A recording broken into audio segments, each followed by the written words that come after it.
IT 관련 문제 상황을 접수받아 처리하는 일련의 업무를 다우오피스 웍스에서 앱으로 만든 사례를 분석해 보겠습니다. 이해를 돕기 위해 문제를 해결하는 운영자의 웍스의 화면과 IT 지원 요청자의 웍스 화면을 번갈아 가며 살펴보겠습니다. 먼저 IT 지원 요청 앱이 어떻게 만들어졌는지 살펴보기 위해 운영자 웍스 화면에서 설정 아이콘을 클릭하여 IT 지원 요청 앱의 관리 홈으로 이동합니다. IT 지원 요청의 입력 화면부터 살펴보겠습니다. IT 지원 요청의 입력 화면은 신청자 정보와 요청 내역으로 영역을 구분하였고, 이 중 요청 부서 항목을 드롭박스 컴포넌트로 설정하였습니다. 만약 요청 부서에 대한 입력 방법으로 부서 선택 컴포넌트를 활용하면 실제 입력 화면에서 조직도를 통해 부서를 선택할 수도 있습니다. IT 지원 요청 입력 화면에서는 요청 내역을 보다 상세히 입력하게 했습니다. 추후 IT 지원 요청에 대한 통계 추출이나 업무 담당자 배정을 원활하게 할 수 있도록 요청 구분 항목을 지정했으며, 이 항목은 반드시 입력하도록 필수 입력 항목을 체크하였습니다. 다음으로 목록 화면을 살펴보겠습니다. 목록 화면의 차트에서 요청 구분별 개수에 대한 통계를 원형 차트로, 상태별 개수에 대한 통계를 세로 막대형 차트로 나타내도록 설정하였기에 IT 지원 요청 앱의 홈 화면 상단에 두 개의 차트가 보여지게 됩니다.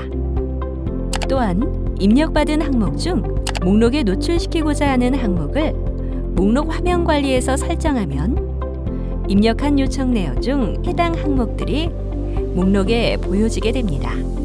이번에는 IT 지원 요청자로 로그인하여 지원 요청 한 건을 입력해 보겠습니다.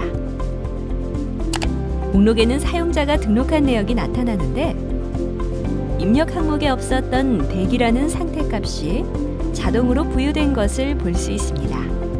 이것은 프로세스에서 설정하는 값에 의한 것으로 지금부터 프로세스에 대해 살펴보겠습니다. 먼저 사용자가 등록한 요청 내역에 상태가 자동으로 부여된 것은 이 앱에서는 상태를 사용하지 않겠습니다를 체크하지 않았기 때문입니다. 프로세스 파악을 위해 IT 지원 요청 업무를 분석하였더니 대기, 처리 중, 해결 방안 마련 중, 보류, 완료라는 5가지 진행 상태가 도출되었습니다. 상태 관리에는 바로 이 값들을 입력한 것입니다. 그리고 대기 상태에서 수 절차를 거쳐 처리 중 상태로 넘어가듯 어느 상태에서 어떤 절차에 의해 다음 상태로 넘어가는지를 모두 정의하고 이것을 상태 흐름에 입력하게 됩니다. 이때 상태 변경 버튼명에는 절차가 입력됩니다. 이러한 상태 변경을 할 수 있는 사람이 운영자로 지정되었으므로 운영자의 웍스 화면을 살펴보겠습니다. 앞서 입력된 대기 상태의 지원 요청을 클릭해 보겠습니다. 운영자는 등록된 내용을 확인하고 활동 기록을 통해 요청한 업무에 대한 처리 결과나 특이사항 등을 남기게 됩니다.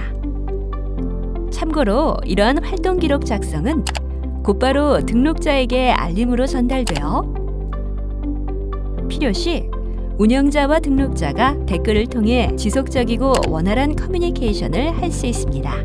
운영자가 활동 기록 등록 후 이 요청 사항을 접수 처리하면 프로세스의 상태 흐름에 정의된 값에 따라 상태는 대기에서 처리 중으로 넘어가고 상태 변경 버튼은 접수에서 미해결, 해결로 바뀌게 됩니다. 이와 같이 운영자가 요청 사항들의 상태를 변경 관리함으로써 IT 지원 요청자는 진행 상황을 보다 쉽게 파악할 수 있습니다. 운영자는 또한 다양한 검색 조건을 개인 필터로 만들어 누적된 IT 지원 요청 자료에 보다 손쉽게 접근하며 업무를 처리할 수 있습니다. 이상으로 웍스를 활용하여 IT 지원을 요청하는 방법을 설명해 드렸습니다. 다른 동영상들과 활용 사례, FAQ 등은 다우오피스 우측 상단의 물음표를 클릭하여 온라인 도움말 센터에서 확인할 수 있습니다. 감사합니다.